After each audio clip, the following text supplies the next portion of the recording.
say, and I'll be showing you drills and comparisons with you and elite swimmers and things like that, so you can see what it should look like and this kind of thing. Yeah. So it all gets recorded. So you don't need to think I've got to remember that for later, because it'll all be done. All right. Afterwards as well, tomorrow morning probably, I'll send you an email just clarifying all the bits and bobs that we've spoken about. A link to all the drills that I'm going to show you. Yeah. So everything will be there for you. All right. So there shouldn't be any doubt what you've got to do. All right. So first of all, then, I mean, what do you think is holding you back? What do you think is your kind of main issue? I think it's just the pace. Because if I'm putting in that much effort, I mean, in my mind, I'm thinking, well, I'm putting in so much effort. Whereas, like I said, I see others, and it just seems so much smoother. Yeah. And I do when I tire, I do wobble a little bit. I think I don't know whether my legs drag. When you say you wobble, what do you mean? I'm a bit uneasy, so I'm almost like a drowning kind of. So it starts to fall to pieces a little bit. So I have to. Yeah. But I think that's just with the fatigue, really. But then I try, and I really slow down. I never really think about my legs, to be honest. I just try to think about staying straight. Yeah. When I breathe, sometimes I can't just turn my head. I find myself turning my whole body just to catch the breath, which sometimes makes me rock it. I can't keep straight now. Yeah.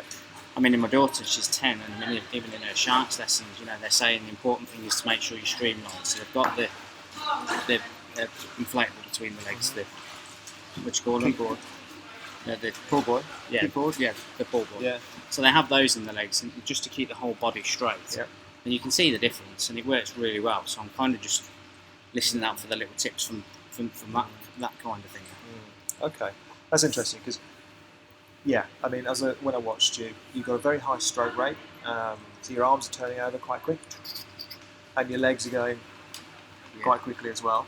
And the whole effort and the way you describe, you do hundreds and then stop, and then 100 and then stop, and then stop, tells me that the effort level is generally just way too high. So we need to get that effort level down. Have a look at what's causing that. All right? Now, you talk about over-rotating and trying to get the breath in. Yeah. That's related to the effort level, the intensity, because you're having to get more air in there. You breathe harder as you're working harder. So that's all related to the same kind of thing. Okay. So there's a few things I saw when you were swimming, which we'll have a chat about in a minute, and it'll come up on here as well. But the first thing what I look at on here is, number one, the first thing that we always look at is breathing. Okay? Are you breathing into the water, or are you holding your breath? Okay. Do you think you hold your breath or not? Yes, I do actually. So, yeah, sometimes I do. Yeah. I mean, I try not to because I breathe on either side. But okay. I have found myself when my body's adapted and I am over that sort of half a mile. Yeah. I do find myself that actually I can hold it in. You start to relax into it a bit. And I can do so many strokes without breathing. Yeah. And I feel really comfortable about it. Whereas for half a mile, I've got no chance. Are you going to do any pool swimming? Any kind of pool triathlons? No. I'll explain why I asked that in a minute. Okay, so what I'm looking at from the side angle here is a couple of things. So, head position first of all. The body is in the water is like a seesaw. So if the head goes up and the upper body goes up, the legs come down. Yeah. All right. So, and that's why, like the kids you're talking about, streamlining helps to make you more balanced in the water. Okay. Because of course we want to get through the water fluidly and hydrodynamically, so like aerodynamic, but in the water. Yeah. We don't want to have anything causing us drag. All right. So we look at the head and we look at the breathing. So I can see your whole head there. So you're lifting your head up to breathe. Now, what that does is causes the legs to drop. Okay. Now, just so as you've got it on here and you can see what I'm talking about in terms of head position. we recommend that you try and keep one goggle in the water, one goggle out. So have a look at this clip here.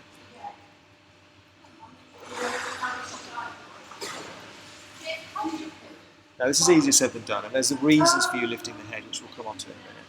All right. So that's the kind of head position we should be looking for. Okay. So focus on keeping one goggle in the water and one goggle out when you turn to breathe. And we call this Popeye breathing, because what happens if you keep your head down, it's a bit counterintuitive. If you can't keep your head down, what actually happens here is it creates a bow wave here around your head. Yeah. And bow waves come around here and they create a little trough. Just the way they work. There's a little trough appears right where your mouth is. Right. Okay. So keeping your head down actually creates a little trough for you to breathe into. Right. So lifting your head up actually wipes out the bow wave. So it doesn't give you that opportunity to breathe. It's called Popeye because to give yourself only to one side, yeah. So, and this is just a visualization, just so as you can get an idea about what we ideally the kind of head position we want to be looking for. Yeah. All right. Now, there's going to be some things which are causing you to lift your head up. So we'll carry on. We'll carry on taking this through. So, like I said, you're breathing on both sides, which is fine. I'm looking at your arm recovery over the water. It's a little bit low, but I'm not too concerned about that. I think as we develop other things in your stroke, your arm recovery over the water, so the height will increase. You're a little bit low. So if you were swimming in open water and there's other people around and it's a bit choppy, you might be catching the water as you come around, if that makes sense. So like open water swimmers very often have a much higher recovery over the top. I think that will evolve as we work on other elements of your stroke. See you later, Lois. Okay. Not too concerned about that. There's nothing else there really, apart from the head position and seeing your full face.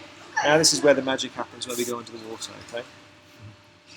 Now, I don't know what you thought your body position was like in the water in terms of how high you were in the water. But if you look at your body position there, and we think about, there's two elements with swimming really. Propulsion, we want to increase propulsion, and drag, we want to reduce drag. Yeah. Okay? Your biggest issue at the moment is drag, because as you can see, anything which is being presented to the water as you move forward is going to slow you down. That is what's slowing. Hot body, isn't it? Is what's slowing you down. All right? So we need to get that up. One of the reasons I asked you about whether you plan on doing any pool swimming, and I asked you about the pool boy, is because swimmers like yourself, I'm the same. I'm a cyclist, and I've got heavy legs, and I'm an age grouper swimmer, so I've come to swimming quite late. So I didn't have the benefit of being a kid and being like a fish, because you learn from being a kid. A lot of people like us like pool boys, because what it does is it gives you just a bit of buoyancy and gets you up here, and your wetsuit will have the same effect. Your wetsuit, have you ever swum in a wetsuit before? Your wetsuit, you will love wetsuits. You will love wetsuits. I'm going to find this is like the magic. This is become easy now. You will love wetsuits because wetsuits are designed, some of them, or most of them in fact, are designed to have 5 mil neoprene on the legs, okay, and 3 mil neoprene up here. Yeah. So they act as a buoyancy aid on your legs. So they make your legs go, because age groupers, funny enough, tend to drag their legs a little bit. All right. So you're going to be completely different in a wetsuit. Yeah. I'm telling you that without even changing anything, you'll be better in a wetsuit. Right. So we need to get your legs up. Okay. Now, why are your legs down low? Well, their legs down low for one reason is because you're lifting your head out of the water, right up. And like I said, if you lift your head up, the rest of the body goes down there. All right. So just by getting your head a little bit lower in the water will get you a little bit higher at the back end. Now, what I'm looking at now is whether I think you're holding your breath. All right. So just taking a breath there. And I'm looking for you breathing out. At the moment, there's nothing coming out. And the reason I look for this is because, of course, all that air is currently in here. Yeah. And again, pulling that up, letting those down. Something else making the legs drop. Okay? So that's two things. So I'm going to carry on playing it through and see if I can see when you start to blow out.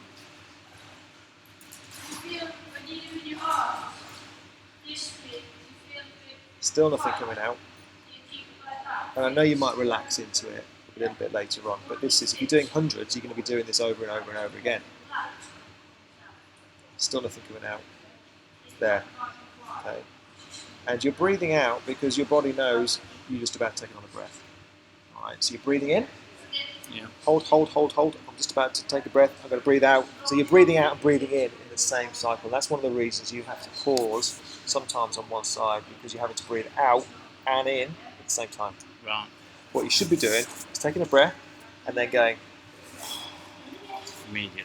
and then breathe back in. Yeah, so you're breathing, constant exhalation into the water. I've got a clip of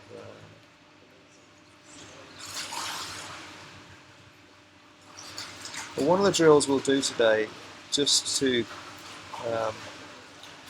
emphasise and practice exhaling, is the sink down drill. Now, all we do is get you to tread water in the deep end there, and breathe out. And breathe out. You see this chap here, bobbing around. That's because he's still holding air in his lungs.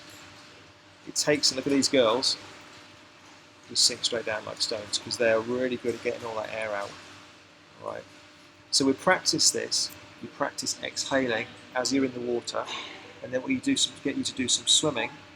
And there's a drill called the bubble, bubble, breathe. So you breathe, and then you're actually saying bubble into the water.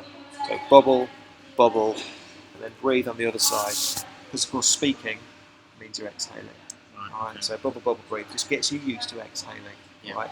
And what holding your breath does in terms of anxiety is it creates a build-up of CO2, and it makes it feel, you can feel anxious, and you can start to feel it build up. And especially as you swim for, if you do 100 and you're going fast, you're going to get to the end and you feel like you're going to have to have that rest and come back down, get the CO2 levels back down again, recover, and then you go again. All right. So all these things are, it's all kind of adding up to why the way you describe that your training is. Are you with me so far? Yeah. I wouldn't be. Are you with me so far? Oh yeah, 100%. Yeah. So, breath holding, head position. Two biggies. All right, and they are affecting your legs.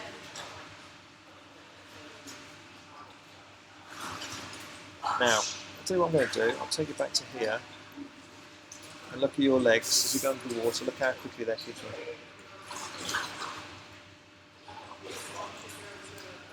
There's a lot of gas going in there. I'll show you. Let's show you Rebecca Adlington. I'll show you what she kicks like.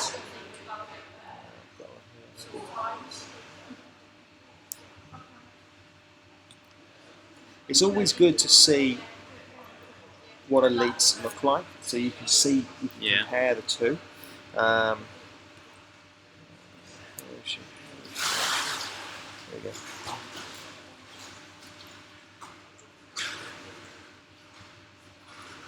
Let's take her into the water.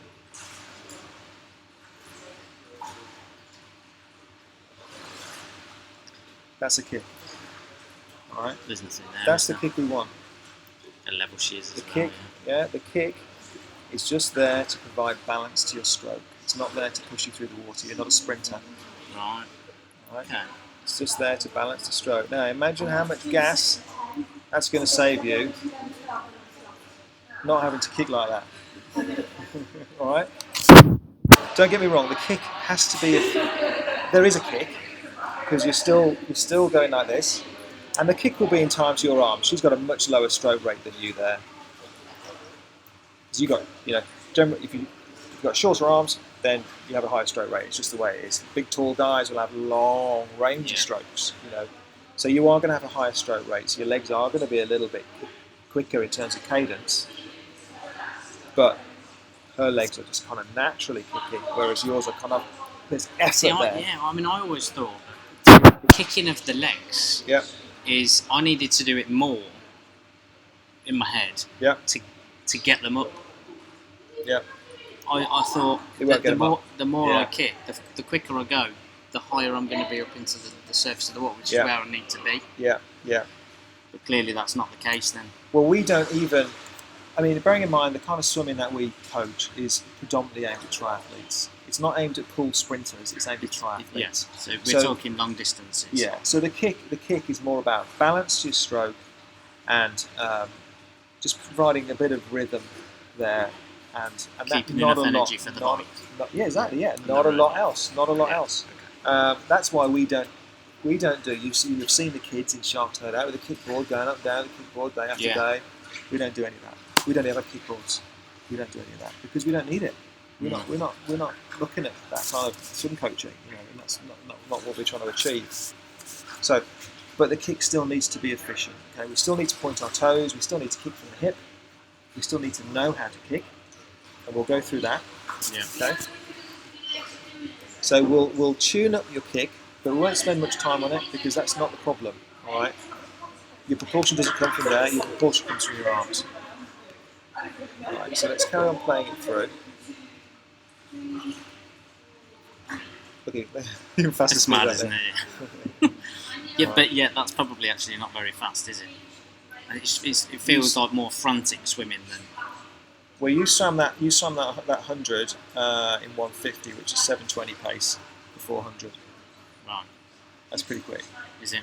That would be 110 Ironman. So you swam that pretty quick. Yeah. Right. So you may have to get used to slowing down and getting control. Because you'd be happy with 110, wouldn't you? I'd be over the moon, yeah. Okay, so let's have a look at this from direction here.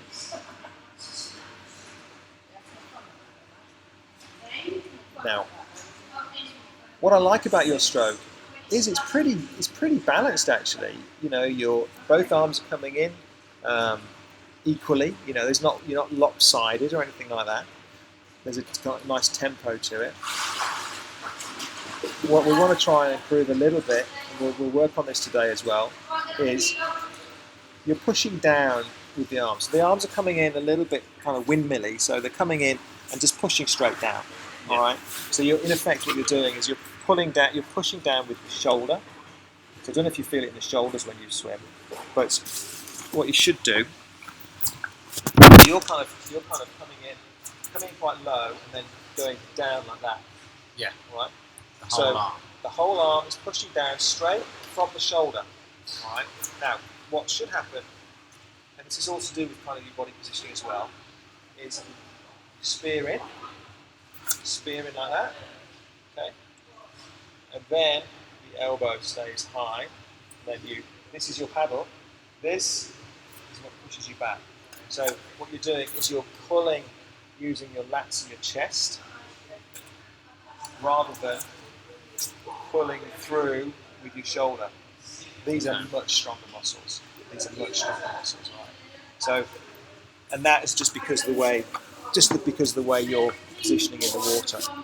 What we're going to do for you, I'll carry on playing it through and I'll explain. Pushing down, that's the wrong one. Pushing down. So of course, what we want to do with the arms is we want to be pushing them back because that's what gives us the propulsion. Yeah. Pushing us down doesn't really take us forwards. What it does is lifts the front of the body up because it's like a lever. Of course, what happens if the front of the body gets pushed up? The legs go down. Yeah. So something else can contribute to the legs there. Right. So it's not too bad. It's not too bad. I was quite pleased with the front end. We just need to tidy that up a little bit.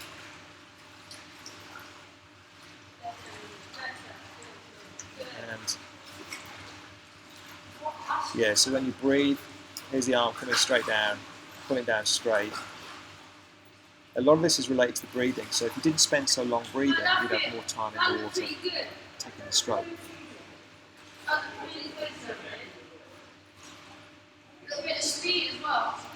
So just so as you can see, I'll show you Rebecca again, just so as you can envisage what a catch should look like. Oops, wrong one. Sunday I'll get up and she's half 5 to push. She's got like 5 to 10. Let's get it, come back the other way. So, hand entering the water. Yeah. So at that point, similar to you, if we take you back Yeah. to Yeah. back to there, hand Yeah. into the water. Now, what she does is she engages the wrist, so you just see the wrist tip down there, and the elbow stays high. Now look what's happening with her arm. That arm starts to come through and creates this paddle. So her whole arm now is like that, turns into a whacking great big paddle. Yeah. What yours is So doing. as it's in. Yeah, so you in, help. It's always high elbow. So in, and have you heard of Brett Sutton? No. No, okay. He's a quite a well-known tri coach. He coaches what you call place, press, push. So you imagine it. You place the hand in, press the hand down, push the hand back.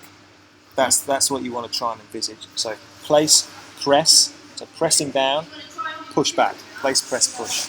So from there, really, when I'm thinking about it in the water, instead of all I need is to think about my elbow. Yep. I think because obviously changing my whole stroke now, I'm gonna. I think the easiest way is for my elbow to buckle and bring my hand in. Yeah. So we'll do some drills. I'll show you the drills on here in a second, which will help you focus on that. Yeah. But yours isn't too bad, but it's pushing down. There's no change in position here, really. In fact, you can see the shoulder flexing as it pulls through from the shoulder. You end up in a bend in the elbow. But it's not kind of like that and then push back. It's kind of pulling straight and then coming back down here, which is a bit different. Okay. Right. So. And then that's that. So have a look from the top. Oops, problem with the camera, getting water drops off the camera. Here we go. Now,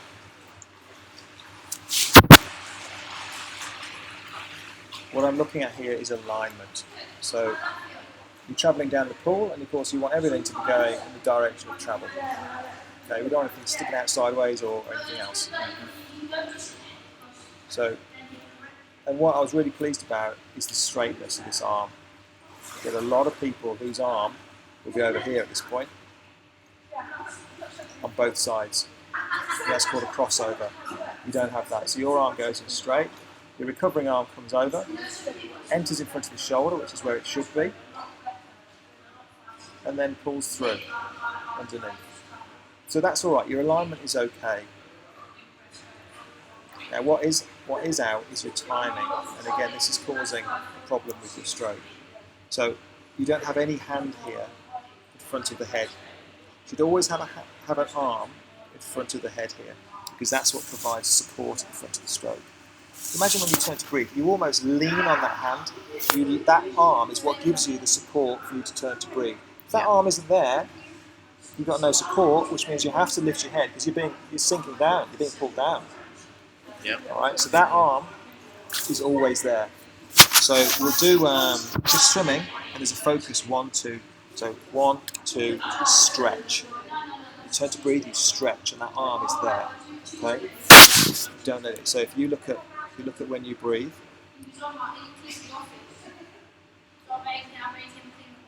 You breathe there, and that arm is going too soon. The arm is travelling as you're breathing. So if I show you.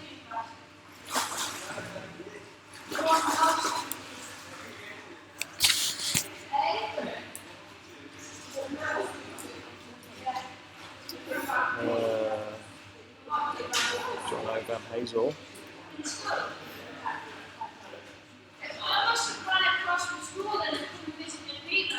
Now this guy doesn't breathe very often, because he kind of virtually swims the whole length without breathing, but we'll get in a second.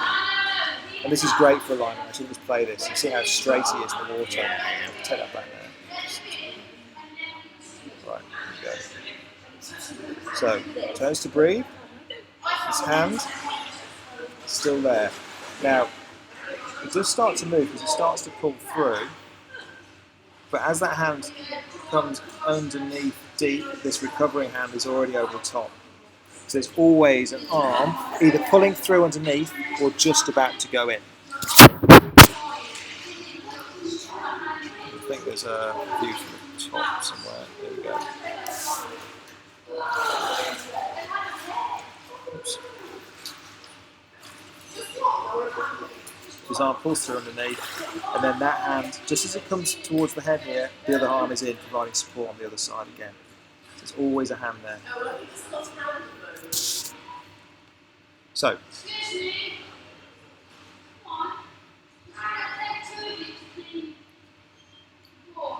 but that's actually not too bad. That's actually not too bad. A lot of these issues are caused by the breathing. There's anything else, scanning sees anything else.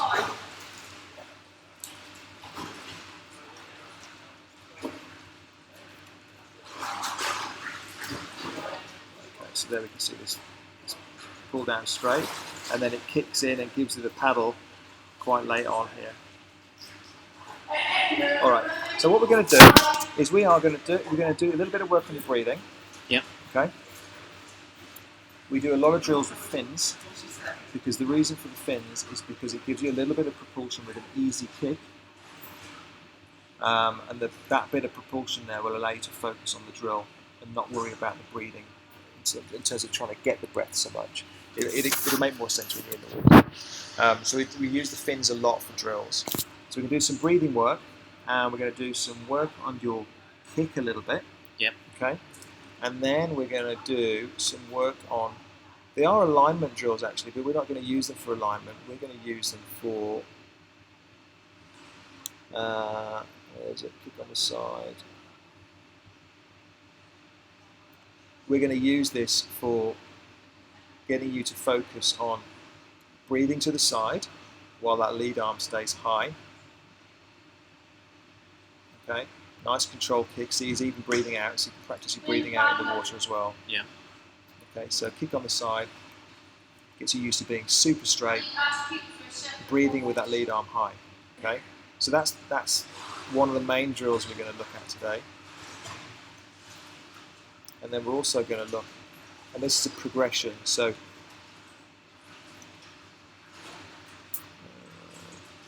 6-1-6. So this is the same as what we just saw, kicking on the side, but we start to introduce a stroke.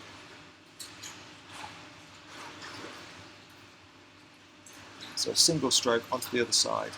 And if you watch, breathes, leaves that arm high, back onto its side again.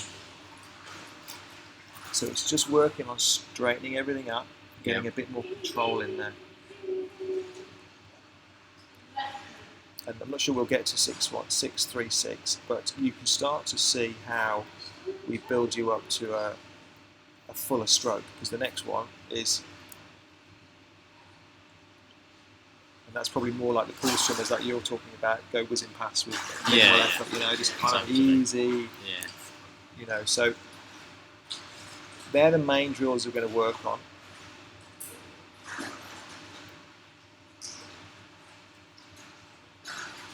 But the number one thing really for you is your breathing. All right. Also, when you go away from here, so that's breathing out straight away, and leaving the arm out. It sounds like I just need to slow right down. Yep, absolutely. Just slow right down. Absolutely. Take more time breathing. Slow my arms. Slow my kick. Have you ever swum with a pool boy? No. Okay. All right. Slow everything. I'll show you. Because one thing I recommend you definitely do is just spend a little bit more time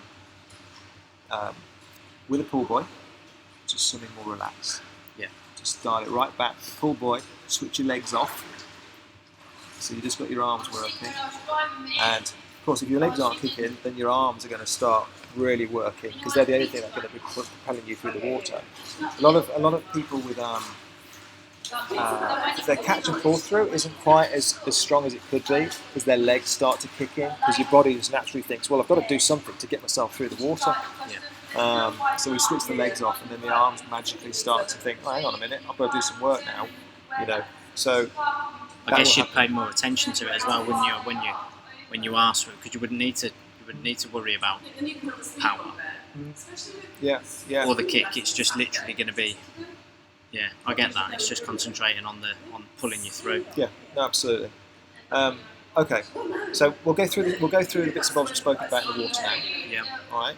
And like I say, afterwards I'll send you an email with all the drills on, so you don't have to remember any of this stuff. But I'll go through it in the water with you. The most important thing in the water for me is you're not going to go away from here being Ian Thorpe. No. But I want you to know what it feels like to do the drills correctly. If you're going to do drills, you've got to do them right. There's no point doing them. Yeah. That's the reality of it. So many people do drills and they're terrible. They're completely wasting their time. Might get a bit of fitness benefit from it, but that's about it. You know? Yeah. So we'll go in the pool. We'll get in the water now. We'll start going through some bits and bobs. Right. Okay. Let's. You got any questions on this stage? No, I don't think so. All right. Well, let's get stuck in.